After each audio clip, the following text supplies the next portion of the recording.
الحمد لله رب العالمين والعاقبة للمتقين والصلاة والسلام على سيد الأنبياء والمرسلين نبينا محمد وعلى آله وصحبه أجمعين. أما بعد، يقول الله جل وعلا في كتابه الكريم: إنما يخشى الله من عباده العلماء. ناظرین کرام، عزیزوں اور دوستوں، بزرگوں اور بھائیوں، دعوت اللہ ایک دینی فریضہ اور امت مسلمہ کا شعار ہے. یہ امت دعوت کے لیے پیدا کی گئی ہے. قیامت تک اللہ تعالیٰ دعات کو پیدا کرے گا. دعوت کے لیے اس وقت جو شکل رائج ہے کہ مروجہ مدارس سے فارغ ہونا یا ان سے عالمیت، فضیلت یا پھر ماجسٹر دکتورا کی ڈگری لینا، اور جو جتنی بڑی ڈگری کا مالک اور حامل ہے اتنا بڑا عالم مانا جاتا ہے. اس میں کوئی شک نہیں کہ ڈگریاں یا ڈگریوں کے لوگ قابل قدر ہیں. یہ اس وقت ہوگا جب ان کا حق ادا کریں. اور بہت سارے لوگ ایسے ہیں جو بغیر مروجہ ڈگریوں کے بھی دعوت کا مکمل کام کرتے ہیں. جب یہ نظام نہیں آیا تھا مدارس اور جامعات کا، اس وقت بھی علماء اور دعات تھے. کسی بڑے ادارے کے فارغ اور فاضل نہیں ہوتے تھے. اللہ تعالیٰ ہر دور میں اپنے دین کے لیے افراد پیدا کرتا ہے. موجودہ دور میں بھی بعض ایسے علماء یا دعات ہیں جو دینی تعلیم کا حق ادا کر رہے ہیں. بعض صرف فارغ ہیں، عالم نہیں ہیں، ادارے سے فارغ ہیں، علمی شان ان کے اندر نہیں ہے. بعض وہ لوگ جو باقاعدہ عالم نہیں ہیں لیکن دعوت کا مکمل کام کرتے ہیں. یہ ان پر اللہ کا فضل اور اللہ کی توفیق اور احسان ہے. موجودہ جو دعات ہیں، جو علماء ہیں، بہرحال وہ اس نازک دور میں دعوت کا فریضہ انجام دینے پر شکریہ کے مستحق ہیں. ایک ہنگامہ یا ایک فتنہ کبھی کبھی ایسا اٹھتا ہے کہ جو لوگ بغیر مدرسے کی یا ادارے یا جامعہ کی سند کے دعوت کا کام کرتے ہیں، ان کی شخصیت کو اس انداز میں مجروح کیا جاتا ہے کہ وہ باضابطہ عالم نہیں ہے. عالم ہونا اس میں کوئی شک نہیں کہ فضل کی بات ہے، لیکن عالم کے لیے مدرسے کا فارغ ہونا ہی ضروری نہیں ہے. لوگ خصوصی طور سے اہل علم سے پڑھ کر کے عالم ہوتے تھے اور علماء ان کو سند اجازہ دیتے تھے. یہ سلسلہ عرب میں قدیم بھی تھا اور آج بھی رائج ہے.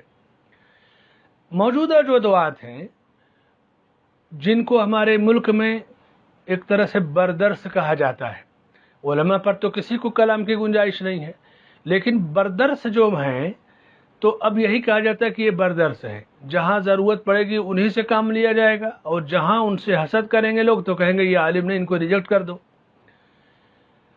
بردرس کی دو قسمیں ہیں. پہلی قسم وہ بردرس جو علم کے اصلی مصدر سے براہ راست فائدہ اٹھاتے ہیں. اس کے لیے عربی زبان جاننا ضروری ہے. جو تقلیدی مزاج نہیں رکھتے. اور دوسری قسم ان بردروں کی ہے، وہ بردرس ہیں جو کتاب و سنت اور دین کے اصلی مصدر سے براہ راست فائدہ نہیں اٹھا سکتے. یا تو ترجمہ انگریزی یا اردو یا ہندی ترجمے سے فائدہ اٹھائیں گے، یا جس موضوع پہ انہیں بولنا ہوتا ہے، بیان دینا ہوتا ہے، تو کسی عالم کی کیسٹ یا اس کے بیان سے فائدہ اٹھاتے ہیں. تو بردرس کی یہ دو صورتیں ہمارے سامنے ہیں.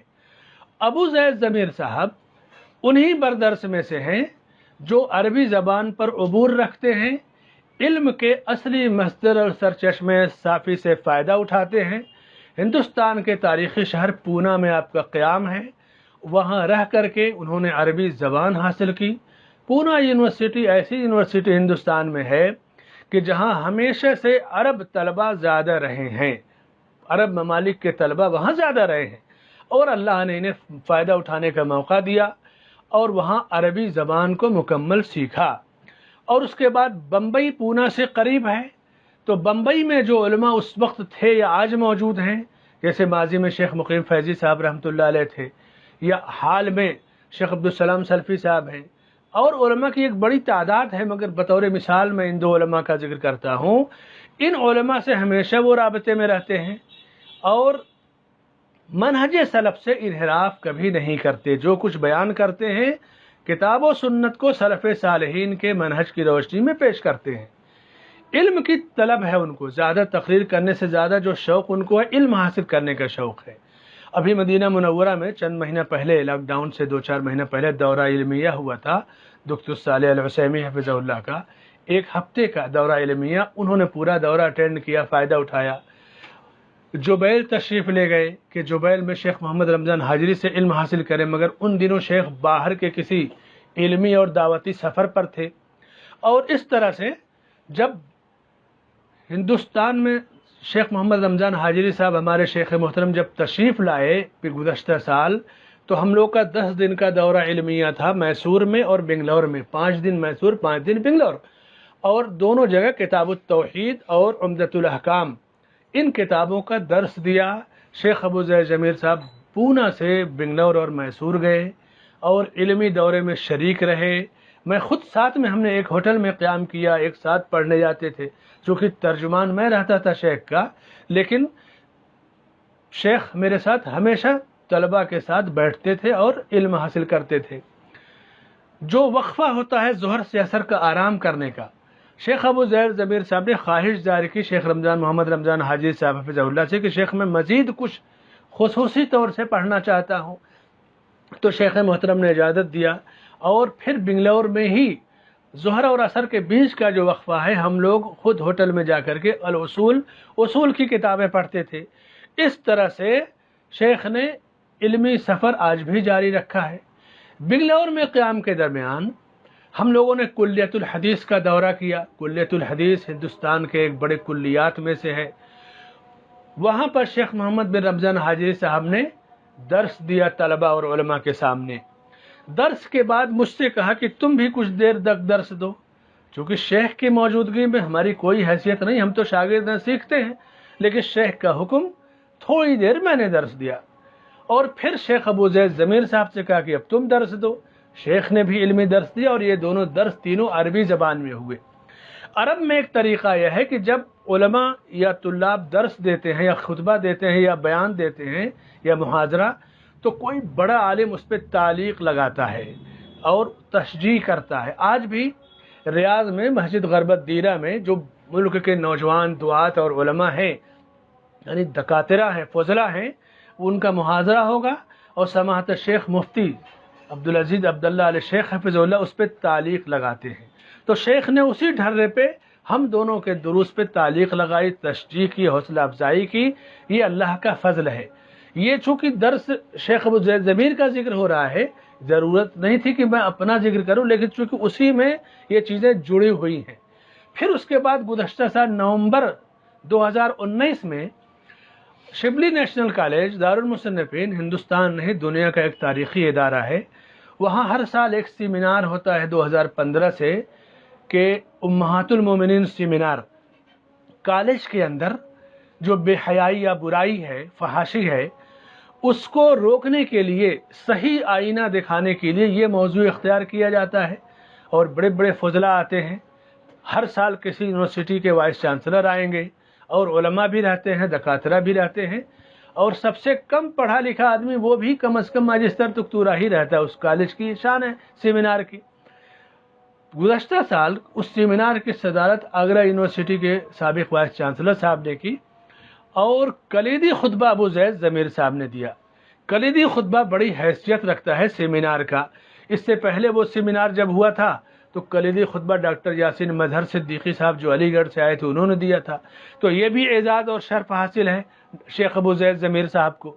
اسی طرح سے مولانا عبد الرحمن محدث مبارک پوری، یعنی ایک تو صاحب تحفہ ہیں، ایک مولانا عبد الرحمن مبارک پوری رحمۃ اللہ علیہ جو شیخ الحدیث علامہ عبید اللہ مبارک پوری کے صاحبزادے ہیں، اور ہندوستان سے مدینہ یونیورسٹی جو سب سے پہلا وفد گیا تھا پڑھنے، اس میں مولانا عبد الرحمن مبارک پوری تھے، جنہوں نے مولانا عبد الرحمن مبارک پوری، ڈاکٹر عبد الرحمن لیثی، عمر آباد سے ڈاکٹر حفیظ الرحمن اعظمی عمری، یہ پہلے بیچ کے لوگ تھے۔ اس وقت شیخ البانی رحمۃ اللہ علیہ مدینے میں پڑھاتے تھے، یہ لوگ ان کے شاگرد ہیں۔ شیخ ابو زید ضمیر صاحب نے مولانا عبد الرحمن مبارک پوری سے حدیث پڑھ کر کے اجازہ لی ہے۔ بخاری کی حدیث انما الاعمال بالنیات میں نے بھی پڑھی، ہمارے ساتھ شیخ عنایت اللہ مدنی حفظ اللہ بمبئی کے مشہور اور اچھے عالم اور شیخ ابو زید ضمیر، ہم تینوں کا سفر تھا، ہم تینوں نے حدیث پڑھ کر کے مولانا عبد الرحمن مبارک پوری صاحب سے سند اجازہ حاصل کی ہے۔ استاد الاساتذہ شیخ محفوظ الرحمن فیضی حفظ اللہ جو شیخ الجامعہ تھے اور شیخ الحدیث سے جامعہ اسلامیہ فیض عام کے اس وقت ریٹائر ہیں، ان سے ہم تینوں نے حدیث پڑھ کر کے اجازہ حاصل کی، جس کے لیے شیخ خود ہمارے گاؤں بندی کلاں تشریف ہے، اللہ ان کو جزائے خیر دے، اجتماع ہوا، خطاب کیا، اور شیخ ابو زید ضمیر نے ان علماء کی موجودگی میں بہترین خطاب بھی کیا، درس بھی حاصل کیا اور سند اجازہ بھی جو ہے حاصل کی۔ پھر اس وقت میاں نذیر حسین محدث دہلوی یا جامعہ رحمانیہ دہلی کے جو آخری جو تلامذہ ہیں، جس میں مولانا محمد العازمی کا نام آتا ہے، جنہوں نے جامعہ رحمانیہ دہلی میں پڑھا تھا، اس وقت میاں صاحب کے شاگرد نے جامعہ رحمانیہ میں پڑھا تھا، ان سے ہم لوگوں نے بخاری شریف پڑھ کر کے سند اجازہ حاصل کی۔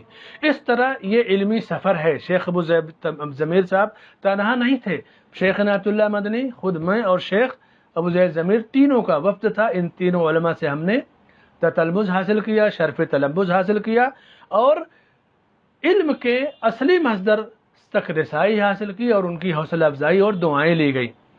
گزشتہ ہفتہ یعنی 26 یا 25 اکتوبر 2020 جامعہ محمدیہ منصورہ مالیگاؤں میں ابنائے جامعہ کا ایک مخصوص اجتماع تھا، مخصوص ابنا کی میٹنگ تھی، بہت سارے امور زیر بحث آئے، تو اس میں میں بھی الحمدللہ شریک تھا، مجھے بھی سعادت ملی۔ شیخ محترم استاد الاساتذہ ڈاکٹر فضل الرحمن مدنی حفظ اللہ کی مجلس میں عصر سے مغرب تک ہم لوگ بیٹھے اور بہت سارے مسائل میں استفادہ کیا۔ شیخ ابو زید ضمیر صاحب سے متعلق جو گفتگو آئی کہ شیخ یہ آپ سے شرف تلمذ حاصل کرنا چاہتے ہیں، ان کے لیے وقت خاص کیجئے، اور یہ تنسیق الحمدللہ ہو چکی ہے۔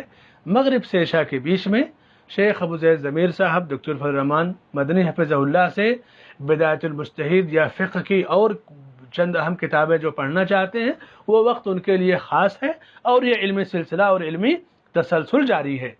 یعنی شیخ ابو زید ضمیر ٹھیک ہے، باضابطہ عالم فاضل دکتور کی ڈگری نہیں ہے، ایک طالب علم ہے اور ایک دائی ہے، مگر طالب علم اور دائی ہونے کی وجہ سے اللہ نے انہیں ایک عالم کا مقام دے دیا ہے بغیر روایتی سند اور روایتی تعلیم کے۔ ہم اللہ سے یہی دعا کرتے ہیں کہ اللہ تعالیٰ انہیں ہر قسم کے حسد سے اور ہر قسم کے شر اور فساد اور فتنے سے محفوظ رکھے۔ جو لوگ علماء سے جلتے ہیں تو وہ علماء کو عار دلائیں گے کہ علماء کچھ نہیں کرتے، دیکھو زید ابو زید ضمیر صاحب کالج سے پڑھ کر کے بڑے سے بڑا کام کر رہے ہیں، ٹھیک ہے، علماء کی تحقیر کر دیے۔ جو لوگ ان سے جلتے ہیں وہ کہتے ہیں کہ دیکھو یہ عالم نہیں ہے اور یہ علماء کا کام کر رہے ہیں۔ یعنی اس طرح کا فتنہ پھیلانے والے دونوں رخ اختیار کرتے ہیں، ادھر بھی ادھر بھی۔ ان کا مقصد خیر اگر ہوتا تو اس طرح کی گفتگو نہیں کرتے۔ اسی لیے کہا جاتا ہے کہ لحوم العلماء مسموم، علماء کا گوشت بڑا زہر آلود ہوتا ہے، یعنی جو علماء کی غیبت کرتا ہے ان کا گوشت کھاتا ہے وہ زہر آلود ہوتا ہے، جو اسے کھاتا ہے وہ مر جاتا ہے، سونگھتا ہے جو اسے بیمار ہو جاتا ہے۔ تو یہ چند مشاہدات، تجربات اور تاثرات کہ ایک شخص جس کو اللہ نے توفیق دیا دعوت کے کام میں اور اللہ نے مقبولیت بھی دی، شخصیت کو مجروح کرنا یہ کتنی افسوسناک چیز ہے۔ صوبائی جمعیت اہل حدیث بمبئی ہندوستان کا ایک دعوتی مرکز ہے، اس کے اکثر پروگراموں میں جھولا میدان میں سالانہ اجلاس جو ہوتا ہے اس میں، دورہ علمیہ میں، دورۃ الحج میں، دورۃ تدریب الدعات میں آپ کا خطاب ہوتا ہے، علمی گفتگو ہوتی ہے۔ مرکزی جمعیت اہل حدیث ہند دنیا کے اندر توحید و سنت کی اشاعت کا سب سے بڑا ادارہ ہے، یعنی اس سے بڑا اسٹیج پوری دنیا میں دعوت کا کوئی نہیں ہے۔ وہ اس لیے کہ پوری دنیا میں کہیں بھی، یعنی ہندوستان میں 3 سے 3.5 کروڑ اہل حدیث بستے ہیں اور کوئی ملک ایسا نہیں ہے جہاں 3 کروڑ اہل حدیث ہوں، 3 کروڑ کی تعداد میں سلفی رہتے ہوں، مختلف مکس ہیں۔ تو ہندوستان میں